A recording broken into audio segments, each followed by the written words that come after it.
Hello and welcome to Tangerine. Next Fest. I don't have a category for this. This is miscellaneous. I played so much weird stuff in the demo festival that I couldn't categorize it all into its own video. So this is everything I haven't talked about. We've talked about boomer shooters. We've talked This is a about good menu. um, VR. We've talked about puzzle adventure. We've talked about golf multiplayer, but what a better way to say I can't explain the genre of it than starting with a Dread XP game. Um, Yeah, look at this great menu. I understand what's going on right now. so, if you don't know Dread XP, it's sort of a collective of people, developers, gamers who put together collections of games specifically with spooky aesthetics. They sort of started out, it was just like, I'd say sort of started out more on the trend of like horror and like the PS1 style graphics that's very popular in horror games right now. But they've done collections recently where they've done like cute spooky games, and this game Dread Delusion is it's not really a horror game at all. It's more like an RPG game, um, just with that spooky weird aesthetic. Shit. So the description for Dread Delusion. Dread Delusion is an open world RPG brimming with strange places and dark perils. Carve your own path through the flying continents of a shattered land. Discover curious towns, unearth occult secrets, master powerful magic, and change the world through your choices. I've got to turn the music up for this one. Listen to this music. Okay, where's my notes for this? So at the moment, it looks a lot like Morrowind's, like in terms of like character models.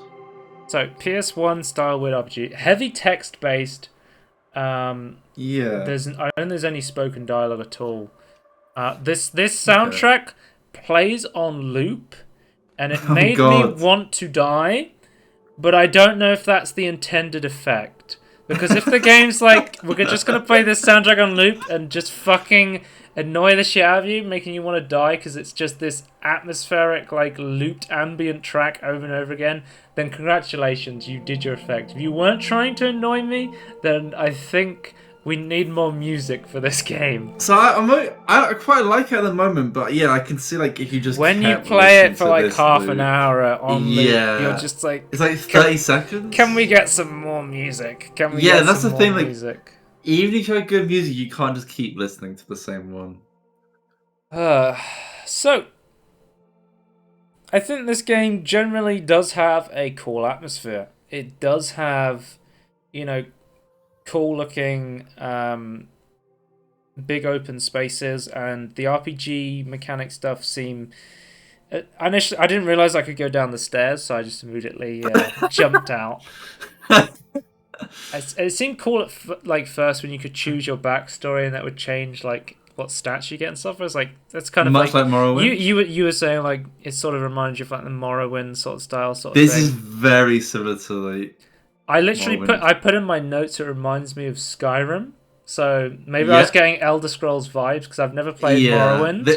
This is from the way. Oh, interesting. But I think it This is reminded me of like Skyrim in the way that everything reminded me of Skyrim in the play. way I hate about that game. Yeah, And yeah. the thing is like so Dread Delusion is a text-based boring it's a text-based RPG with a big open world with nothing to do in it. Mm-hmm. You fight sort of the same enemies, and there's nothing particularly interesting about it. You just kind of go through this big world. The soundtrack plays on loop. It's Yeah. atmospheric, but there's empty and there's nothing to do. Like, I It think kind of I, reminds me of I, like Fallout 4, like I, I, after like I do played everything all at this the for start. like half an hour, I think, and I think I hate the game, which is a Yeah. shame because I thought the trailers and the page looked really promising. I like the Dread XP guys, Well, but can I this just say that if they wanted it to look like Morrowind, maybe they should have made it play like Morrowind as well. Because you would in Morrowind, like you start out in a town, like trying to figure out what the hell's what you need to do and things, and like kind of and like you can't So go from there to like get a grounded the experience. story of this is you're a prisoner, and the only reason you're being released is because every time the guy sends out his soldiers, they come back dead. So he's really just needs someone, sort of an Oblivion style opening with the Hmm. prisoner being released. Uh, Yes. and there's no Patrick Stewart, unfortunately. Of course, Patrick Stewart from the famous film.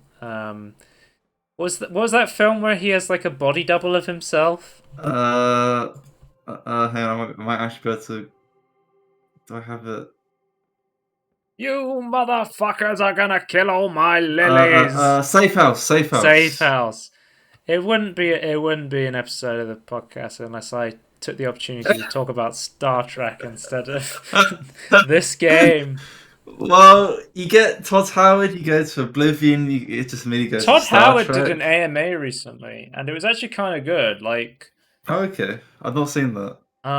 he gave some information on some upcoming games, and basically someone was like, "Hey, what do you think of the way Cyberpunk went down and how that was released, and it was like a big failure?" And he was like, "Yeah, we sort of fucked up with Fallout 76. Like, we released that and it was really bad, and people Right, hated you it. missed it. And The problem I have with Todd Howard is like he says we stuff that people agree with at the time, then there does nothing about it. and then he was like, but then he went on to say like we fixed up 4076 and like 11 million people play it, and like people like the Sure, I game disagree now, with which that, but I okay. think some people do genuinely like Fallout 76, but That's fine. I think they're wrong. agree to agree. I can't say I've enjoyed my time with it in its I can supposed understand like why fixed they would want state. something like that, but I don't think Fallout 76 is the like I think that could be a much better game. I I still feel think it like is I a feel like very Fallout flawed. 76 is like a guilty pleasure game where it's just a game where you kind of go around Yeah. doing meaningless tasks. But I can understand like people like wanting that sort of game in the Fallout universe, but I just feel like it's a bad version of that. Like it See could if be I much better. I'll see if I can find combat because you Well, if this is representative of the game, right? I'll tell you honestly, like I think sort of walk other around than the doing nothing. combat, other than the combat, Morrowind is here you go, as a character. Yeah, he talks to someone on a boat. That's the person you're chasing, and then like, haha, I'm going away in an airboat, and then they fly Yeah. So away. that Morrowind has like way more like character interaction to do stuff, and I think that really makes like these sorts of RPGs. And then you go back to this guy. He's like, she Uh, escaped, and then he was like, oh, this. so you're gonna kill me, right? And he's like, no, now you need to go to this other town and do something. And I was like, okay, I'm not gonna play this anymore. The, I don't care anymore. I'm quitting. yeah. So this has the aesthetic of Morrowind, but I agree with you. This is a very Skyrim-like RPG. Okay, next up we have Aztec Forgotten Gods. So this is a hack and slash, Wait, quick jetpack. quick time event boss rush. It reminds me of a game called Azure's Wrath. I don't know if you've ever. Right. That was an Xbox 360 exclusive, which was very like Yeah. Japanese game where you just punch the shit out of everything, and it was just like it was literally like arena fight boss rush, Like it's that sort of gameplay so far. I wish I spent less time on the story and more time on the tutorial for the jetpack. Because the jetpack was really confusing on how to control it until I realized you need to push a direction on the analog stick and then you go Right. up. It was okay once I figured that out, but like I think I was like skip the story stuff for the demo and then just like give me a tutorial on how to like control Cool. the These jetpack. entities are like they're cool. These are very different. They're not humanoid at all. Mm. You see what I mean? Because like a jetpack's a big part of like the fight. Yeah. Because you need to like fly up Ooh. into the sky and punch the shit out of this guy. So is that coming from your arm, right? Like the Yeah, jetpacking. Right. I believe so. Yes. So you have to actually fly up to. Okay, I was not expecting.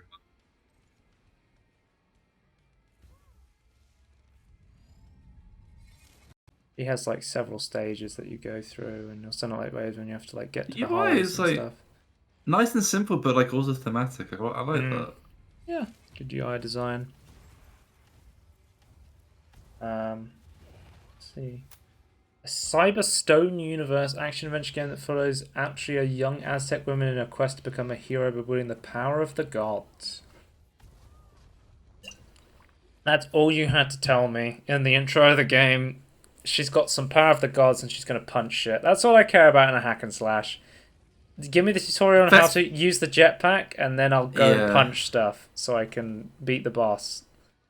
You know, sort of gave me that, you know, Aztech goddy, like that's sort of like straight inspired from like God of War sort of stuff. You know, but not God Aztec of War, gods, but like techno gods. Mixing that sort of style of, you know, gods, and then, you know, cyberpunk stuff. Yeah. It was pretty fun from what I played. I just wish I didn't have to spend so long figuring out the jetpack. It was pretty fun. Yeah. I'm interested to see more of this. It's like quite a complicated mechanic that maybe they should have put more time in trying to get people to get used to it, maybe. But yeah, that one was pretty cool. Oh, next I need start the 10-minute timer. Do not buy this game. Immediately, I think the name of the game? Yes. Sorry, I should mention the name of the game is Do Not Buy This Game. Yeah. Getting it. So immediately, I've seen the film Boss Baby. I'm getting a lot of Boss Baby vibes from this one. That's what I mean. I immediately wanted to download this based on reverse psychology. I think a lot of people did, because based on the popular demos list, this was like one of the number ones. Was I clicked on the store page, and it was do not play this game. Kind of reminds me of like a Stanley Parable. Immediately, Stanley Parable. Massive inspiration from Stanley Parable. I like weird, interesting games, and this is one of them. The narrator is constantly talking to the player, trying to stop them doing things. The narrator is a nice voice with funny dialogue, with optional dialogue for different actions that you can do. Like, it reminds that, like, you can bankrupt the narrator in one section, like it's completely optional, right. But he has lines where he's like begging you to stop like taking money from his personal account and stuff like that. But I thought this game was really smart, and I really enjoyed this. I wish I turned subtitles on earlier so you could read more of the dialogue, because I know it must be hard to hear it all. Yeah. But I think I turned subtitles on like halfway through. I try and play these sorts of games with subtitles on anyway. I do normally, but I just forgot. I just completely forgot. Right. You know what? It's a waste of your time. Just don't press the button. Use my trump card. He's gonna have to use his trump card Because he's making the button really big. Okay. That's cool. You won't be able to reach the button now that you're so tiny. You know, someone built some railings and some stairs around it. Really? It was about time somebody made. It's about time they released the Stanley Parable Ultra Deluxe Edition. Yeah. They've been, you know, delaying that forever, so I'm glad they finally released it. Kind of strange. They got a different voice actor. Yeah, but, new voice actor, new game name. We started this whole relationship wrong. So this is just like a walking simulator, right? And there's not much I other... believe so, but again, Which is fine, because like I feel like this is like where walking simulator really makes sense. Like you have like this interactive narrator or interactive Again, as I've said in the past, there's certain genres of games where I don't like a lot of the games, but I never say I hate a genre of game, because inside Walking Simulator there's stuff I love, like.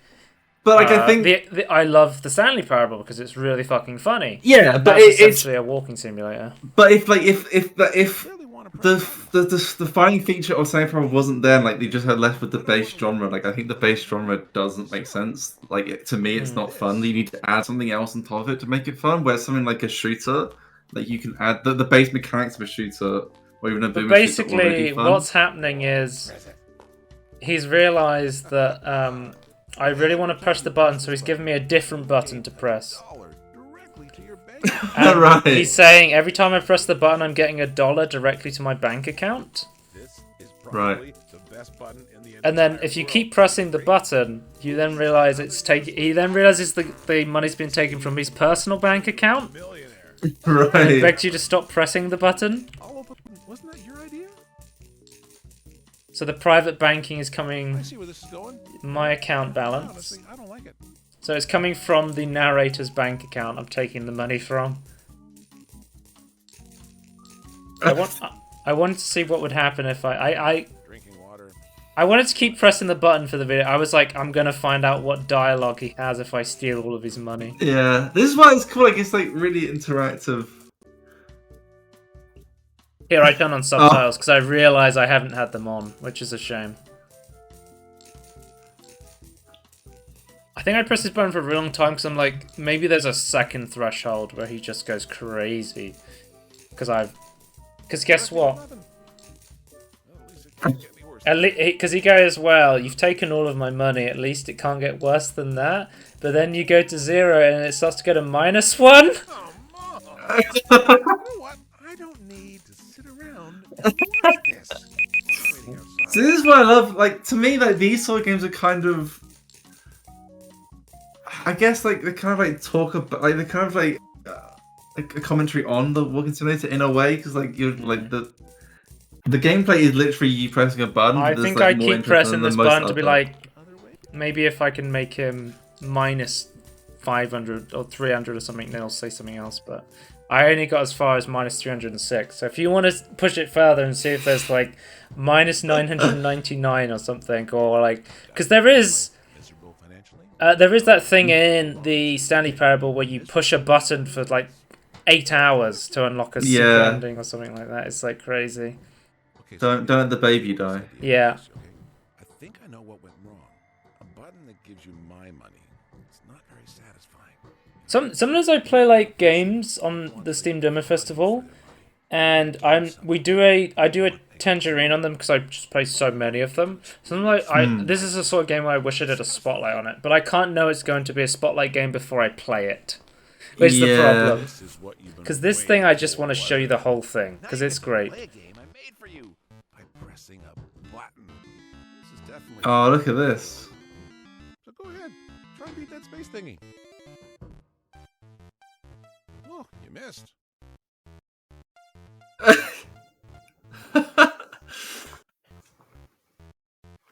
Another level.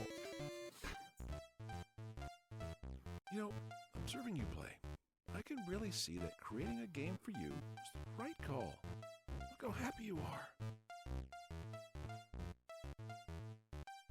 Amazing, just amazing. Here's the next one. Here's the next one. It's really painful to watch how terrible you Oh, he starts complaining how terrible it is to watch how bad you are at it, so he just lets you through to the next door. Don't torture yourself with something that is clearly beyond your ability. isn't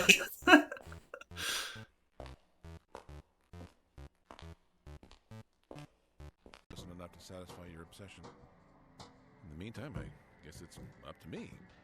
What can I make for you that is both fast enough and interesting enough? Every time I was with this, I was like, I can't wait to see what's next.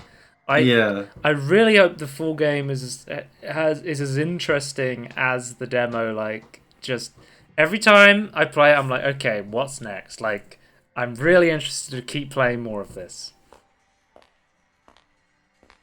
Yeah, so that's the thing, like, so you want to like try and find, like, narration is interesting because you want to find, especially you've got interesting characters, like you want to try and find more of it. The button of secret. I think like the premise is you want to find out why you can't press the button, but I'm more so I want to find out more about the journey of not pressing the button. But now, Yeah. it's yours. Give it a push. He wetted his bed up until he was 6 years old. Full of all the secrets of the universe. All the secrets. And the first one, something about me. Let's move on from that one. Trey's first crush was a cartoon bunny. Ah, Lola Bunny. There it is. There it is. I don't have to explain myself to you. And why is it about me again? You know? The secrets of the universe are all about the creator. Well, this could really be about anyone. Okay. It's unbelievably vague. Okay, fine. Fine, laugh at me if you want. But I didn't ask you to come here, and all I've been trying to do this whole time is to protect us from that hellish red button. But sure, You know what? Laugh. Let's see if you will laugh when I press the button and reveal one of your secrets. So again, you have to pick at one of your secrets, and then that changes his dialogue option. I don't know if that changes the playthrough in some way, if it's just a different dialogue option, but I think I chose I quit things halfway through, which I do sometimes. I do quit things halfway through sometimes. Yeah. I didn't know. A lot of the Steam benefits for me. I'm sorry. That was mean of me. Stressed, you know. That's good. I like. Problems to deal with as well. It has It's just like, it has oh, that no. like that relationship between enemies where it's like the Stanley Parable and the narrator, or GLaDOS and Shell from Portal. Yeah. Where or like Q and Picard, where Yeah. they're enemies, but they're also sort of best friends in a lot of ways. Yeah. Frenemies. Frenemies, You yeah. could say. Enemies with that have a relate. I believe pressing yeah. the button just plays the trailer for the full game. Alert. A potential buyer has been spotted. Initiate call to action protocol number 19. Hey, don't look at me. I told Wishlist you on not to press Steam. it. So yeah, that's what happens when you press the button in the demo. Follow the game. Stop Wishlist saying on that. Steam. Follow the game. Oh, no. Wishlist on Steam. No. Why is Follow this the happening? game. I don't think that I guess the idea is if you wish this again, they have to make the game. They don't have to make the game because you're not supposed to press the button. No one's actually going I to feel like- press the button, Tony. Come on. This might be one of the things that might not even this whole experience might not even be in the actual game. Wait, Because didn't... like the Stanley Parable demo is not in that sequence. Yeah, the is not Stanley in the Parable game at demo all. doesn't exist in the game. It's like a complete separate experience. And thing, I yeah. don't think you can really properly play it, can you? Anymore. Like it's not a demo you can play. I don't think I've ever played the Stanley Parable demo. It's great. Just remember. I've played the Stanley Parable Half-Life 2 mod, Yeah. and I've played Yeah, the I Stanley think you showed it to Parable me. full game.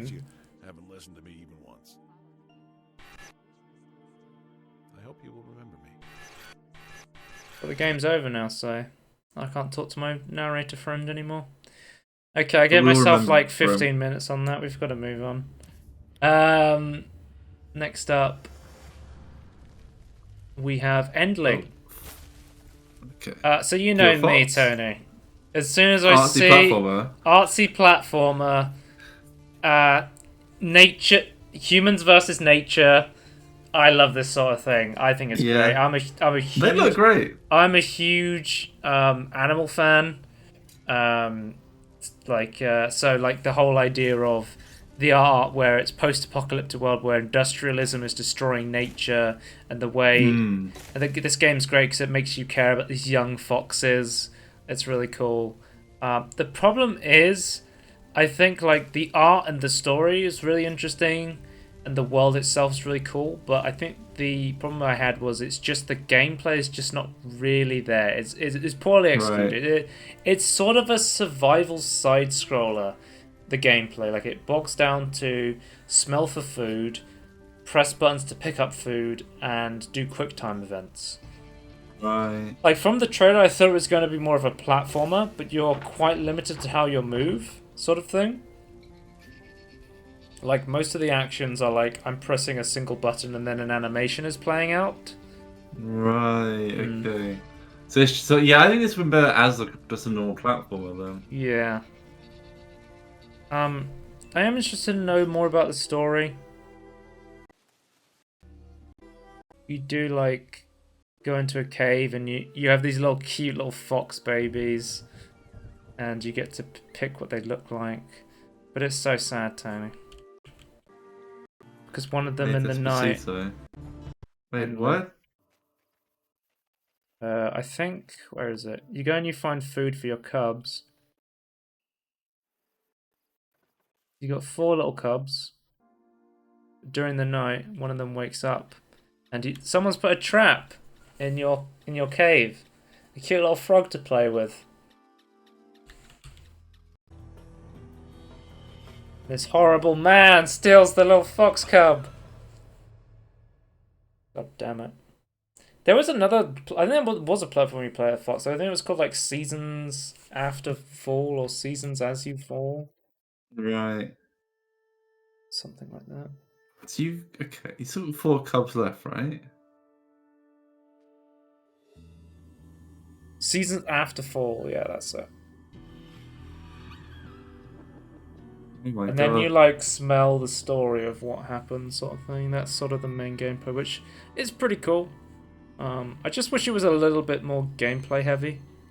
Yeah. I do like this game. I really love the art style, the ideas, the theme sort of thing. I just wish there was a little bit more to it. So let's move on to the next one. I think the ending is pretty interesting, where you sort of explore this world. And I think you're following the scent to try and find your cub, and then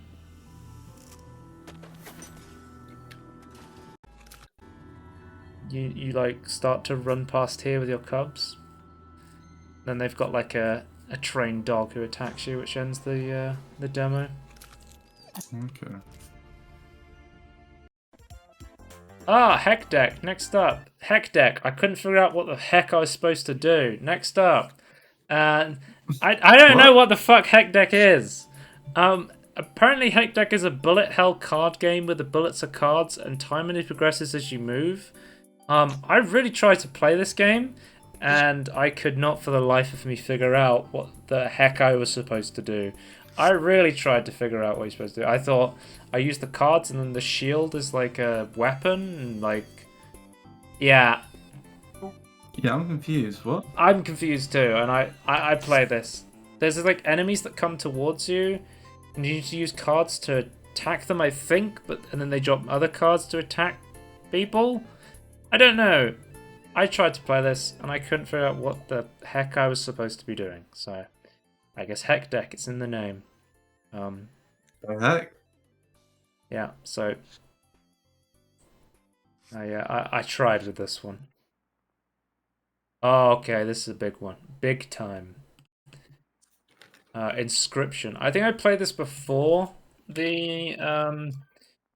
I think I played this before the demo festival, but it was also available for the demo festival, so I thought I would show it off here. Inscryption. If you don't know, I've been talking about on Tangerine for a long time.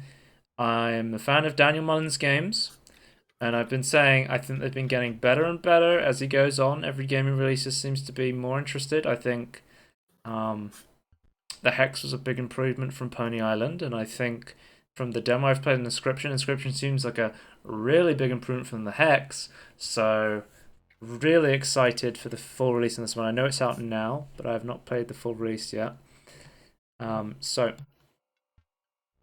let's talk about Inscryption. So the basic premise is it is a roguelike deck building game. But as you're in this roguelike deck building game, you're also in an escape room sort of thing, Okay. like a puzzle escape room. Anytime you can sort of stand up from the table and look around, which is pretty interesting. Who are you fighting against? I don't know, to be honest with you. Do you walk around again, because there's not at the table, right? You can't see his face because he's in the shadows. Yeah.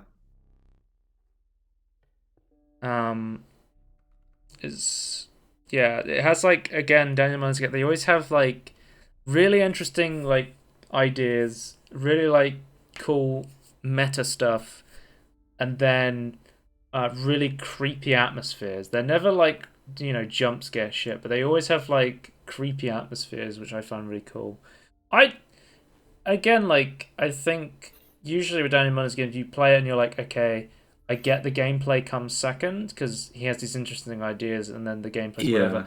The deck building game in this game is really good. So I'm like, okay, the gameplay is really good, and the game itself is really good and really interesting. This is something very special then. Like, I think this may be like contender for some people's game of the year based on like what I've seen of it so far. Like, this is really fucking interesting, this game. The idea is you're progressing through a map sort of like Slay the Spire style, where you're kind of walking across, but then there's these random events where you have to, you know, use creatures. But then one of your cards starts talking to you. Okay. Your Stoat starts talking to you. And that's when it gets really interesting. He tells you to play along for now, and then there's a point where you need to upgrade a card, and the Stoat says he wants you to upgrade him. So I decided to Right. do that, and like, yeah, it becomes pretty interesting from that point. I've heard this is Pick me. I've heard this is one of those games again where it's definitely not what it appears on the Right. surface. So there's definitely a lot more going on here. I did manage to stand up and solve some of like the escape room puzzle elements as well. I just love the atmosphere of this game. Like, What the hell is going he's on? got like a like, this is a special event thing, so he's got this like totem that's made all of his cards fly. Yes, this is Magic the Gathering all over again. Just overpowered cards that you can't deal with. He's just cheating. Yeah, cheating. But here we go to the. He asked you to pick up a candlestick for him, and that's when you realize you can stand up and walk around the cabin. I'm like, oh, there's a safe over here with a bunch of numbers on it. Like, what's going on here? To unlock it. So I guess you're trapped in here, right? Yep. You can't open the door. Got skeleton hats. Okay. I'd say it's skeleton. Ghoul-like hats. Hmm. So if you lose both of your candle lives, then you're out. Oh no. I tried to go and look at him, but that's as close as I could get in the game. It's me just pissing about with stuff. Squirrel sacrifice.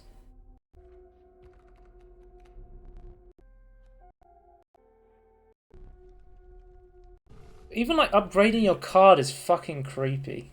Like, it's so great. Like, It's a ritual. You get to upgrade your card. There's a bunch of people standing around a fire. They look like they're gonna eat one of your creature. If you put your creature on the fire, they will upgrade it. And it even says like, if we can enhance its health, they could not stop licking their lips. You put a creature That's on there, and great. it's like, it says like, as you try and they try and move closer towards the creature, and you rip it away as they're about to grab for it. It's like, No way.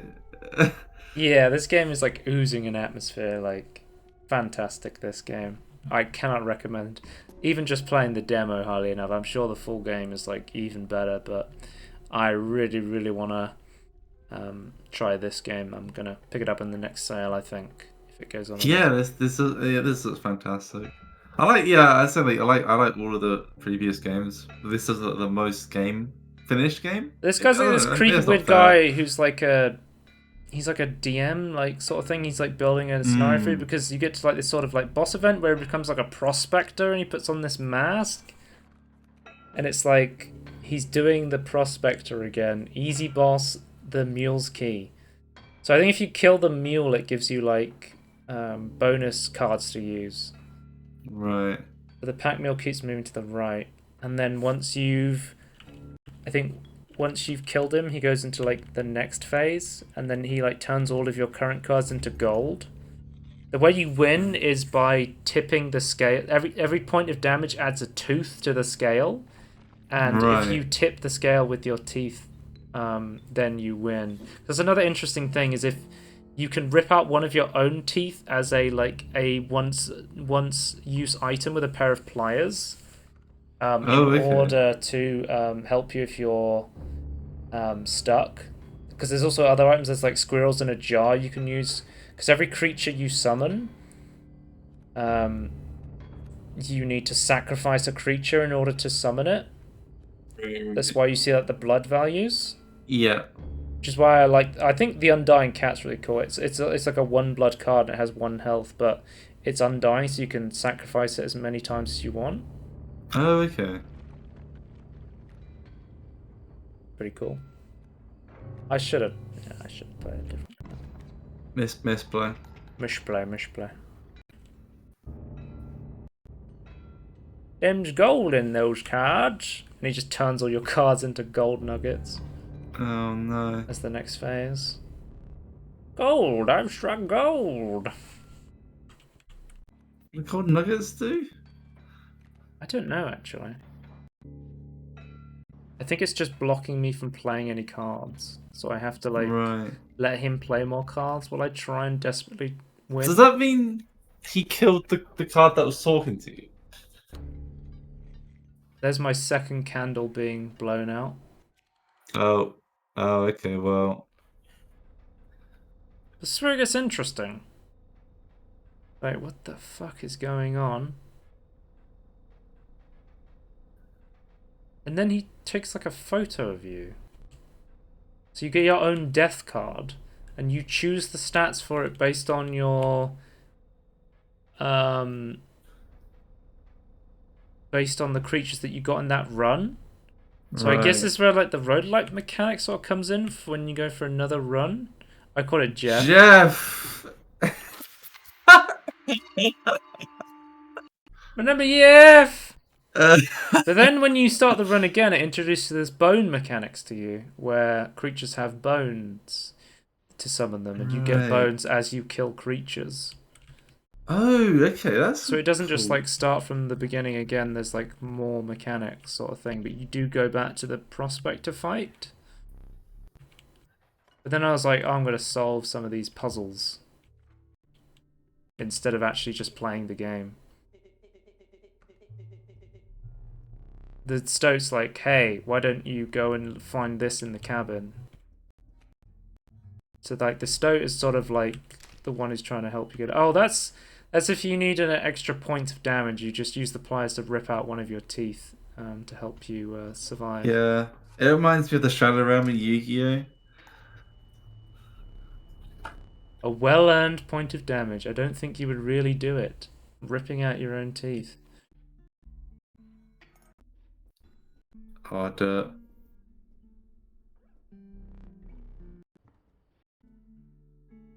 There's Jeff. Jeff. Wait, are you a fur?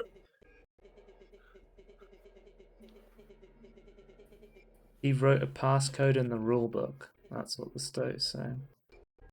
So then it's like, so he starts to give you clues on how to like solve the puzzle. I need to. There is like puzzle solving stuff I do, and then like the puzzles are like mini games of the actual card, like the game. Like right, the actual. The puzzles are based on the mechanics of the actual card game sort of thing. But basically, you solve some puzzles in the room, and then like it ends the demo. So. Really interested to see like more of what will happen. I need to talk about something else because I've been talking about this for too long, and this game is really fucking good. So let's move on to Riding Seas. Played, I think, this and one other racing game. There wasn't enough racing games to start a racing game. Why didn't you choose the paper boat? I don't know. This one looked cool. I've talked about it before. I'm a big fan of like the Hydro Thunder series. Right. That was my like big boat racing game, arcade boat racing game growing up. I really like that game. It's really interesting about boat racing, isn't there? Yeah, it's like the mechanics of being on the water. You don't have like precise control. It's very drifty. It's a fine arcade boat racing game. I haven't played one really since Hydro Thunder as a kid, like, unless you count, like, Sonic All-Star Racing Transformed, the boat moments, or, like, racing around in boats in, like, GTA 5 or The Crew 2. But I think I got better at it and had more fun the more I played and understood the boat system. Again, so this was one that was listed under multiplayer, but it seems like that was for the full game, not for the demo, because I couldn't play multiplayer on this one at all. I installed this one to play with some friends, but it seems like that's something that annoys me, where they'll list the store page for the demo to have multiplayer, but it's for the full game's gonna have multiplayer, not the actual demo. It's a bit confusing what demos have multiplayer and which ones don't, of course. But I think it's That's where it fine. made sense to demos have their own page, but at the Mm. same time, that's also a bit weird. Yeah, I think this one's fine. It's not amazing from what I could tell. Like, obviously, I'm not a massive It's boat not. racing arcade guy, but it. I feel like there's not much sense of speed. Like I feel like it feels very slow. Mm, Like I realize that they're kind of like all in like there's like tricks you can do to make it look like you're going faster than you yeah. are. Oh, you It mean just like seems like they haven't really speed used any of lines and them. motion blur and stuff like that? Yeah. Yeah, looking at it now, it does look kind of slow. The idea is you keep like drifting to build boost and then you use boosts. That's the whole idea. It's not terrible, Right. but it's not particularly great, I don't think. Okay. I think this is It's again okay. it's fine. It's Yeah. serviceable. It's all right. It's just not particularly interesting. I So don't like the turbo sound. That's kind of annoying. move on to the next one. The Tartarus Key. So Tartarus Key. Oh god. Alex Young awakens This to find herself trapped some in a dark mansion filled with deadly traps, bizarre puzzles, and cameras following her every move. Alex and her fellow captors will have to use their wits to escape or die trying the atmospheric horror it's a lot of adventure. dithering. Yes, that's intentional. Yep. So this is, I think this was sold to me on. It was very Resident Evil 1 inspired. So it's Yeah, just look at that already. you have like these conversations. You have like the it's first person, so that's different from you know, the Resident Evil 1 sort of CCTV tank controls sort of view. But it has, I would say, the gameplay and the interaction and the light it's interaction light, and it tells the story through items in game, and it has this text-based radio dialogue throughout the whole thing. That's very much like the old Resident Evil game sort of thing.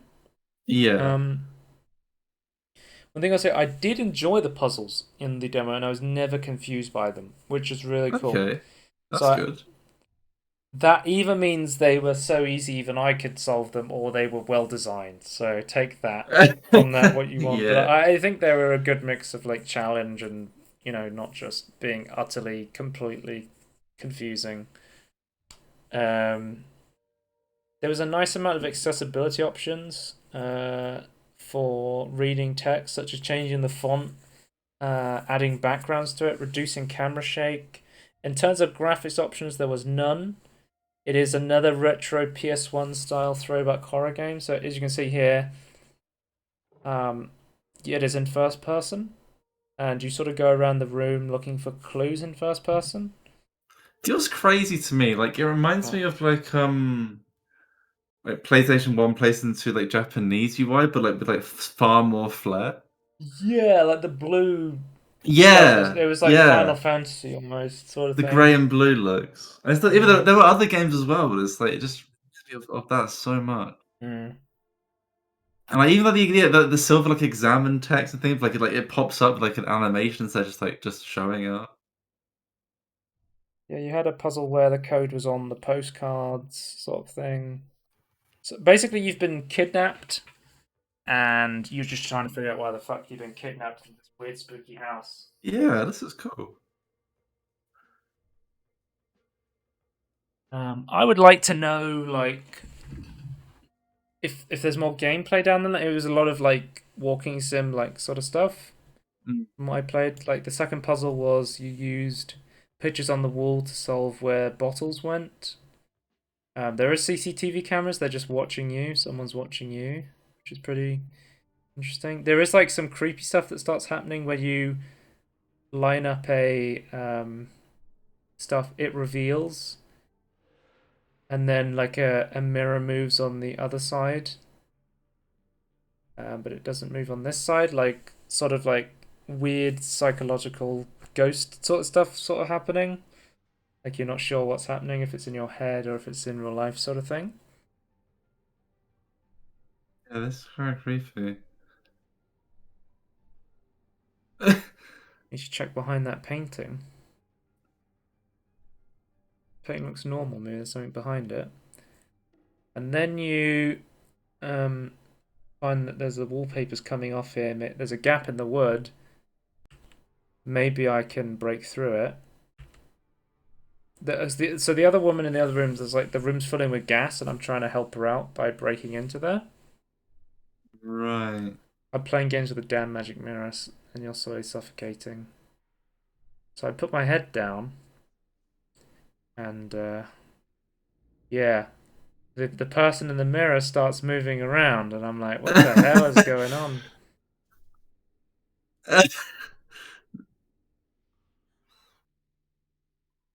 It's got an axe. Yeah.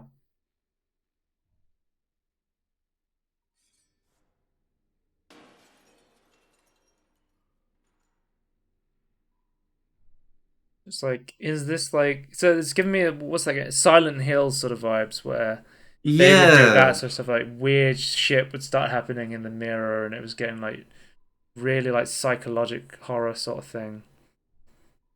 Then it's like, is it actually like mythical, magical stuff's happening here, where there's another version of me in the mirror, or like, because I think it's glass. She's like, oh, it's actually glass, and it's an identical room. But then, was there just someone who looked exactly like me mirroring my actions? Like, Yeah, it's doesn't interesting. make much Like, sense. I want to figure out more what was going on there. Sort of Yeah, thing. it's an interesting story. That's the Tartarus Key. Yeah, So yeah, that's cool. That's great. interesting. Hope to find out more about that. And so we have Victory Heat Rally. This is the other racing game I was playing. Oh, look at this. I enjoyed this one Very colourful. a lot more than the other one. Basically it's a 2D arcade drift racer. The sense of speed and drifting is really good. I think now that you mention it in the previous one, you really feel like you're Sonic in this game. Okay. You really feel like you're going fast. Oh my god! Already. Yeah. Okay. Yeah, that speed. That has a lot of speed. As I said again, the speed lines. Get the sense that you're going very fast. There's also I think there's one thing is that there's more like smaller textures on the roads that you can like really like see the textures like moving quickly. That really helps. Well, that's what you get when you go for like this 2D style. You get a lot more leeway to do other stuff in the background. Like you can add a lot more without having to worry about like the optimization and stuff like that when you do these sprites. But it's pretty much, you know, drift boost, that sort of quick arcadey style, which I really liked. I thought this was really fun. Yeah, this is great. It looks like very satisfying to actually drift properly. And the all the tutorials that teach you how to play the game, but then all the tutorials as well also have challenges. So if you're like, okay, I figured out how to do this mechanic, there's even like challenges in the tutorials to use your mechanics that you've learned to like challenge yourself to use them, sort of thing, which I thought was a really cool idea. Adding those optional challenges to the tutorials. Yeah, it's a good place to put them. I think I played the tutorial challenges off camera. I think I just played a race for the video. Go! Go! Football! The first time I think this game is the first time in a long game the game asked me what to bind the buttons to before I launched the game, which was kind of nice. Yeah, that's always good. But also, like, kind of, it was like, what button do you want Accelerate to bind? Because I know some people are like old school racers are going to be like, you accelerate on A, but I'm more of like an accelerate on like right trigger sort of guy, like the more modern racing sort of stuff. As someone who's done both, I think I prefer the trigger, especially if you actually have control with that. Yeah, but it's, I mean, and a lot games of other genres, it may not make sense to ask you what to bind keys to because you're like, well, I've never played the game before. But in this one, it's like, I think everyone kind of fundamentally understands how a racing game is going to work. To just say, hey, how do you want to accelerate? How do you want to drift? How do you want to, you know, brake? That sort of stuff is fine. And I think it's like, it's refreshing that I've seen a game do this when I haven't seen a game ask me what to bind my keys to in like forever. I can't remember the last time a game asked me what I wanted to bind the keys to of a game, launching it the first time. Okay. Yeah. But yeah, this game's really cool. I'd recommend this one. Let's move on to the final one. Blind Fate Edo no Yami. Okay. So it's a cyberpunk side-scrolling Dark Souls game, I would say. Okay. You're a blind samurai using senses to fight enemies. It reminds me of like Ghost Runner in terms of aesthetics. It has that cyberpunk, samurai ninja style sort of thing. Yeah. But it does not remind me of Ghost Runner in gameplay. Like I think I think aesthetics are the big strength. Like the environments are really cool, but I wish I could walk around them in the 3D plane. Like it feels kind of bad to be stuck to the 2D plane. Right, I see. Whereas Yeah. there's this really cool stuff behind you, but you can't interact with any of it because you are just. It's that 2.5D where you're stuck on the 2D plane sort of thing. The idea of scanning your enemies to find their weaknesses and then getting like a powered up slash when you switch to that sense is cool. But I think ultimately this was not the game for me for what I played. Really? It's definitely a game for someone. I think there is definitely a game in here that people will enjoy. But I found that I just didn't really get on with it that much. Okay. It has this like side-scrollery thing where I don't know. I just felt really constricted in this game.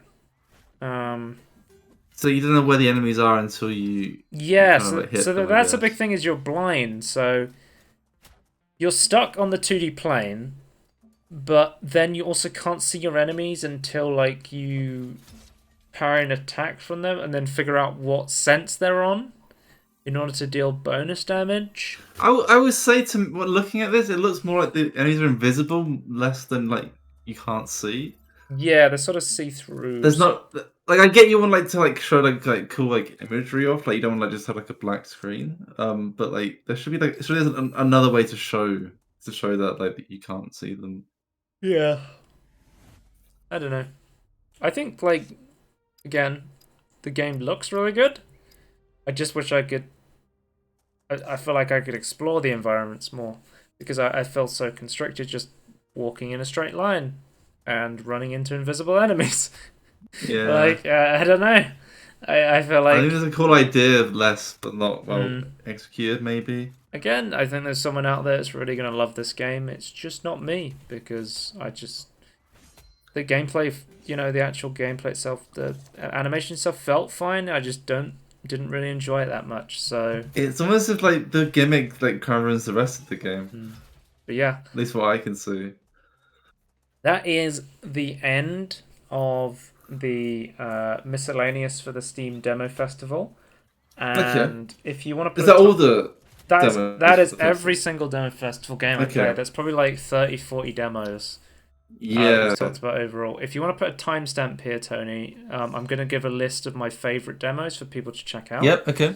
As I did last time, because I think that's quite useful. Because sometimes I play as and my friends go, hey, which ones are really good? Which ones are worth checking out? And I know people don't have the time to sit through, a bunch of 40-minute videos to see a bunch of demos, right? So if you want to know ones I would... So I have a favorites list and I have an honorable mentions list. So favorites, definitely check out. Honorable mentions are really interesting or really good with caveats. And check out the individual game, I guess, mini reviews or when I talk about them to see why I put them as a caveat. So favorites, Haiku the Robot, Fallen Aces, Do Not Buy This Game, The Last Campfire, Lil Gator Game, and Kingdom of the Dead. Those are all my definite favorites. I think you should definitely check this game out. Honorable mentions, The Break-In, Lorne's Lure. I remember talking about that, and that one's definitely one you should check out. It could really be the game for you, or really not the game for you. Victory Heat Rally. that little racing game we were just talking about, and Spider Heck from the multiplayer ones. I think those are some big honorable mentions. Obviously, there are still other games I played and enjoyed, but I can't, the list would be too long. Choose some. So yeah, those are some ones to check out, I think. So yeah, that's the end, and goodbye. Bye.